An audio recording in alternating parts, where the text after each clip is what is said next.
बिस्मिल्लाहिर्रहमानिर्रहीम।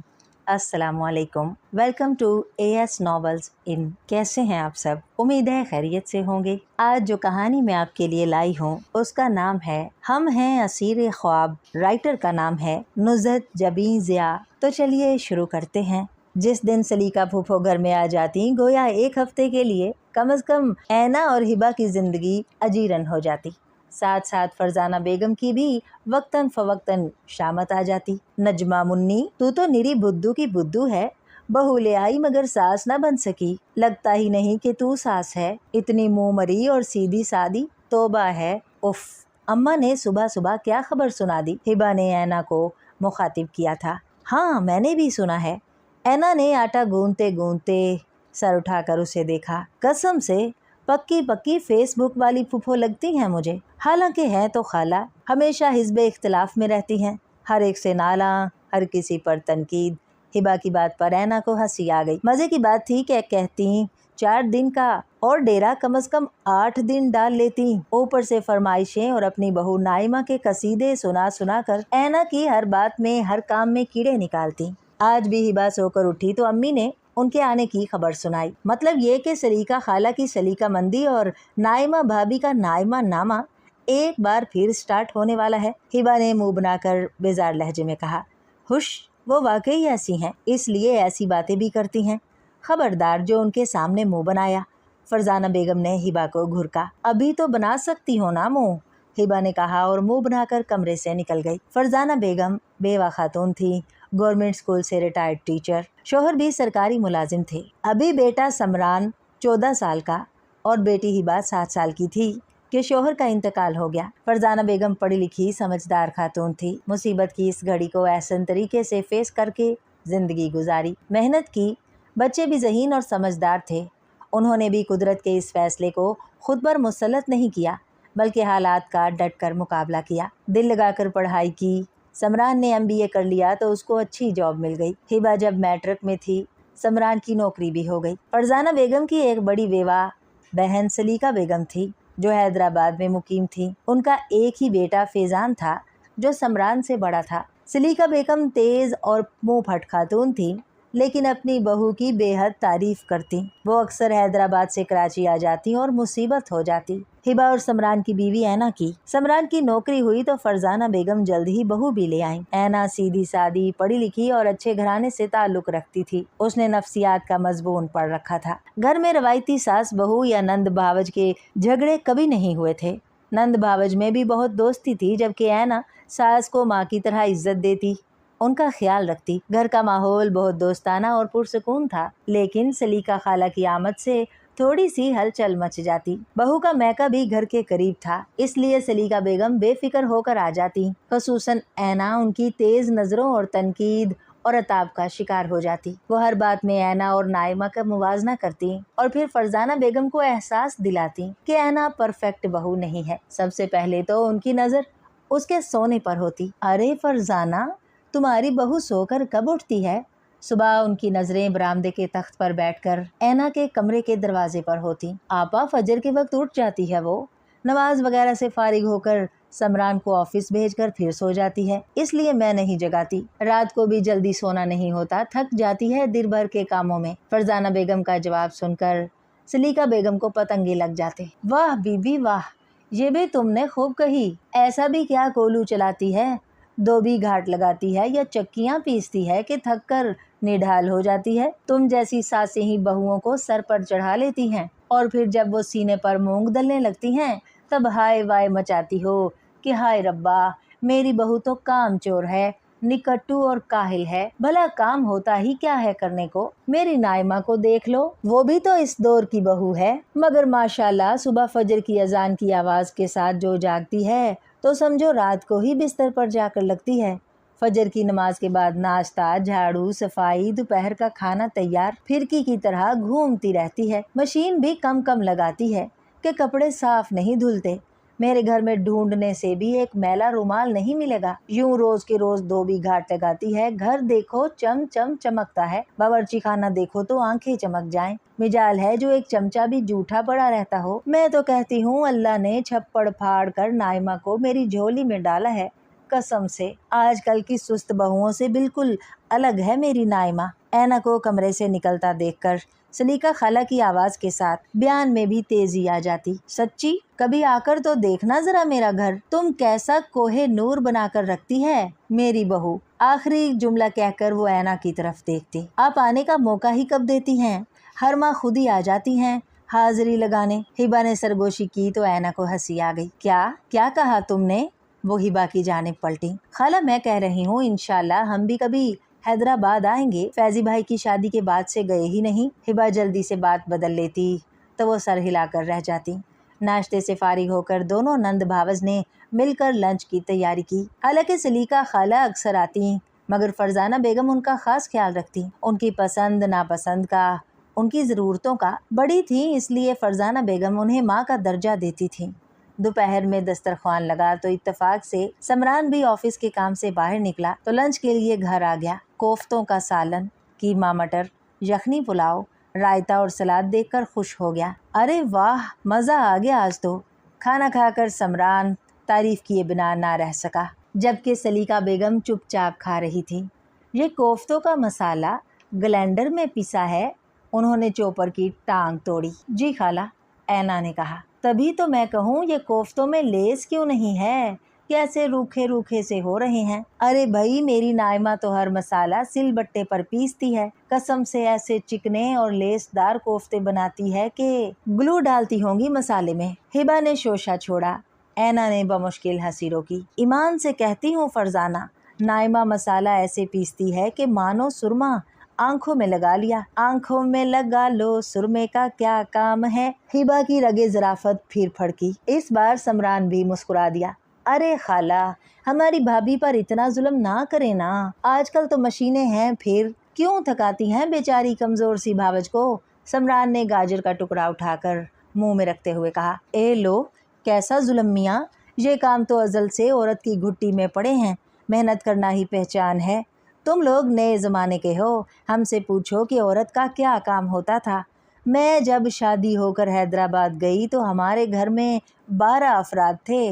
12। अरे आपा, पहले खाना खा लें, ठंडा हो रहा है, बातें तो चलती रहेंगी। फरजाना बेगम ने उनकी तवज्जो खाने की तरफ दिलाई, वरना वो 1000 बार की सुनाई और देखी हुई कहानी लेकर बैठ जाती तो घंटों निकल जाते। हिबा का रिश्ता हो चुका था, अब उसकी ससुराल की तरफ से शादी की डेट मांगी जा रही थी। फरजाना बेगम ने सलीका शारी से बहुत कुछ तैयार कर रखा था, मगर बेटी की शादी करना कोई आसान नहीं। वक्त के साथ साथ जहेज की चीज़ों में मजीद इजाफा भी होता चला जाता है। लगता है अब हर चीज़ ज़रूरी हो गई है। समरान और ऐना भी हिबा के लिए हर चीज़ मुहैया करना चाहते थे। इस दौरान सलीका खाला की आमद ज़रा बढ़ गई। हर बात में, हर चीज़ में वो मशवरे देती। बाज़ बातें और मशवरे दिल को लगते और फरजाना बेगम उस पर अमल भी करती। खाला, कभी नाइमा भाभी को भी लेकर आए ना, वो भी हिबा की शादी की तैयारियां देखें, मशवरा दें। एक दिन ऐना ने कहा। हाँ हाँ, शादी पर आएगी ना, फैजी को छुट्टी नहीं मिल सकती। अब अगर वो आ जाए तो पीछे फैजी के लिए मुश्किल हो जाएगी, उन्होंने जवाब दिया। वाकई हिबा, दिल करता है नाइमा से मिलकर उसे अवार्ड देने का कि सलीका खाला जैसी खातून के साथ पिछले कई सालों से गुजारा कर रही है बेचारी। सलीका खाला के जाने के बाद ऐना ने हिबा से कहा तो हिबा को हंसी आ गई। अम्मा, ये सलीका खाला हमेशा से ही ऐसी हैं क्या, हिटलर टाइप? एक रोज ऐना ने फरजाना बेगम से पूछा तो उन्हें हंसी आ गई। दरअसल आपा हमारे घर में बड़ी थी, अम्मा का जल्द इंतकाल हो गया तो घर की सारी जिम्मेदारी संभाल ली। उनको हुकूमत करने की आदत हो गई है, अपनी मर्जी से फैसले सादिर करती हैं। शादी के बाद भी घर में बड़ी बहू थी।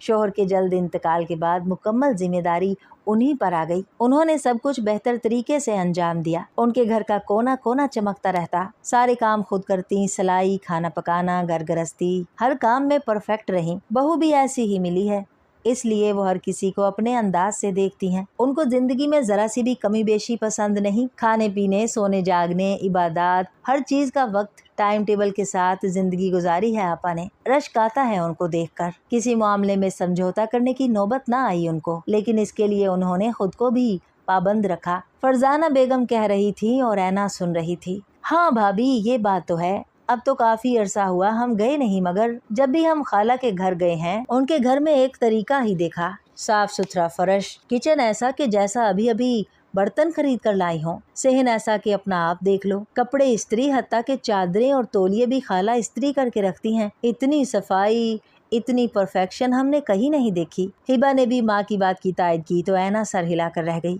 काफी दिन हो गए थे सलीका खाला नहीं आई, ना कोई कॉल आई। फरजाना बेगम ने कॉल की तो पता लगा कि पैर में चोट लग गई है, इसलिए अभी फैजी और नाइमा ने हिलने भी नहीं देना है। अरे मेरा भी बहुत दिल कर रहा है आने को, अब शादी में भी कम दिन रह गए हैं, मगर नाइमा ने तो मुझे पलंग पर ही चढ़ा दिया है, हिलने भी नहीं देती, हर चीज मुंह के आगे लाकर रख देती है, जरा सी चोट को हवा बनाकर रख दिया है। अम्मा आप ये ना करें, वो ना करें, बस आराम करें। पैर दबा दबा कर मालिश करके मुझे हाथ का छाला बनाकर रख रही है मेरी नाइमा। उनके लहजे में नाइमा के लिए मोहब्बत थी। अच्छा चले आराम करें आप, अल्लाह पाक नाइमा को अजर दे। फरजाना बेगम ने दुआ दी और कॉल बंद कर दी। आपा के पैर में चोट लग गई है, उन्होंने बच्चों को बताया। अम्मा एक काम करें, ऐना ने कहा। क्या? फरजाना बेगम ने उनकी जानिब देखकर कहा। क्यों ना मैं और समरान कार्ड लेकर हैदराबाद चले जाएं और खाला को भी साथ ले आएंगे, गाड़ी में खाला को सरप्राइज भी मिल जाएगा। ऐना की बात फरजाना बेगम के दिल को लगी। हाँ ये ठीक है, जैसे ही समरान के पास टाइम हो तुम दोनों चले जाना और तुम्हारा शौक भी पूरा हो जाएगा आपा का घर देखने का। जी, ऐना मुस्कुराई। ऐना वैसे भी कराची से बाहर कहीं नहीं गई थी, उसको भी शौक था, वो बहुत खुश थी। और 2 दिन बाद वो लोग हैदराबाद के लिए निकल खड़े हुए। अगरचे काफी अरसे बाद आ रहे थे, मगर गलियां और घर तो याद ही था। पुरानी तर्ज का बना हुआ घर था, जिसका नीचे का पोर्शन किराए पर चढ़ाया हुआ था और ऊपर सलीका खाला लोगों की रिहाइश थी। दरवाजा खुला था, वो दोनों अंदर दाखिल हुए और सीधा ऊपर आ गए। सीढ़ियां चढ़ते हुए ऐना ने देखा, सीढ़ियों पर बेतहाशा धूल, शॉपर्स, मुख्तलिफ रैपर्स, कपड़ों की कतरनें पड़ी थीं, जैसे काफी दिन से सफाई ना की गई हो। ऊपर आए तो सामने खासा बड़ा सेहन था और बरामदा, और बिल्कुल सीध में ओपन किचन था। सेहन इंतहाई गंदा था, सूखे हुए गमले जिनके सूखे पत्ते पूरे सहन में बिखरे हुए थे। मट्टी और गर्द से सहन का फर्श नजर नहीं आ रहा था। सहन के एक कोने में पुरानी टूटी फूटी लकड़ी की कुर्सियों की बाकियात पड़ी थीं, तो दूसरी तरफ टूटे गमलों का ढेर जिसकी मट्टी भी बिखरी पड़ी थी। टूटी हुई पुरानी मेज के नीचे बेशुमार मैले कपड़े इस तरह टोकरी में ठूंस कर रखे गए थे कि आधे बाहर को निकले हुए थे। एक तरफ 3-4 टूटी हुई चप्पलों की जोड़ियां पड़ी थीं। किचन में नीचे नलके के पास बेशुमार जूठे बर्तनों का ढेर था, जिस पर मक्खियों की यलगार थी। काली स्याह देगचियां, निस्फ हिस्से कालक जमी हुई, सॉस पैन औंधा पड़ा था। ऐना आंखें फाड़े ये सब मंजर देख रही थी। यही हालत समरान की थी। वो समझा शायद किसी दूसरे घर में आ गया है, लेकिन सामने बरामदे में लगी फैजी की शादी की बड़ी सी तस्वीर इस बात की दलील थी कि ये सलीका खाला का ही घर है। बस करो अम्मा ये ड्रामेबाजियां, बहुत हो चुका, मुझसे नहीं होती तुम्हारी खिदमतें। अपने बेटे से कहकर नौकरानी रखवा लो अपने लिए। नौकर नहीं हूँ तुम्हारी, बस उठो भी। मुझे नहीं आता सालन बनाना, रोज रोज बाहर से नहीं मंगवा सकती मैं। चलो खड़ी होकर हांडी बनाओ, हिम्मत पैदा करो जरा खुद में। मशीन लगानी है, बर्तन धोने हैं, दुनिया भर के काम पड़े हैं। जरा ठीक होकर फिर तुम निकल जाओगी तफरीह करने के लिए। ये यकीनन नाइमा की आवाज थी जो सामने के कमरे से आ रही थी। बहू जरा सी हिम्मत आएगी तो मैं सब खुद ही संभाल लूंगी, कौन सा तुमसे कुछ काम करवाती हूँ मैं। ये सलीका खाला की आवाज थी। बस अब राग मत तलापने लगना, जल्दी से मुझे सब्जी बना कर दो, कम से कम उसके बाद आटा गूंदना है। उफ, ऐना ने समरान की तरफ देखा। समरान की अजीब हालत हो रही थी। कबल इसके समरान आगे बढ़ता, ऐना ने मुंह पर उंगली रखकर उसे खामोश करा दिया और उसका हाथ पकड़कर उल्टे कदमों चुपके सीढ़ियों की तरफ वापस पलटी और दोनों गाड़ी में आ बैठे। समरान हैरत से उसे देख रहा था। वापस चलें घर, मगर कार्ड, समरान ने कहा। समरान अभी वापस चलें प्लीज, ऐना ने अपना सर थाम कर कहा तो समरान ने गाड़ी स्टार्ट कर दी। ऐना ने नफ्सियात पड़ी हुई थी, वो चंद मिनटों में ही सब कुछ समझ गई थी। सलीका खाला जो कि एक परफेक्ट औरत थी, आज बहू के आगे बेबस हो चुकी थी, क्योंकि उनके लाशऊर में वो सब कुछ था जो वो करना या कहना चाहती थी, लेकिन सामने वो था जो उसके बरक्स था, और वो अपनी लाशऊरी ख्वाहिशात को इस तरह झूठे मूठे अल्फाज का सहारा लेकर पूरा करती थी। इस तरह से कहने में उनको तशफ़ी हासिल होती, लोगों के सामने अपनी कमजोरी और अधूरी ख्वाहिशात को अपनी ताकत बनाकर उन्हें तसल्ली और सुकून हासिल होता था। और ऐना नहीं चाहती थी कि जो अपनी अना का झूठा भरम उन्होंने कायम रखा है वो सबके सामने चकनाचूर हो जाए। वो अना हाकमियत और भरम के जिस खोल में बंद होकर दूसरों के सामने खुद को मजबूत और मुकम्मल समझती थी, दरअसल अंदर से उतनी ही बोदी, कमजोर और महरूमियों का शिकार एक कमजोर औरत थी। ऐना ने अपनी समझदारी से उनका भरम रख लिया था। डियर लिसनर्स, उम्मीद है आपको ये कहानी पसंद आई होगी। अपनी पसंदीदगी के इजहार के लिए लाइक बटन को प्रेस कीजिए, चैनल को सब्सक्राइब कीजिए और नई आने वाली वीडियोस के लिए बेल नोटिफिकेशन ज़रूर ऑन कर लें। शुक्रिया।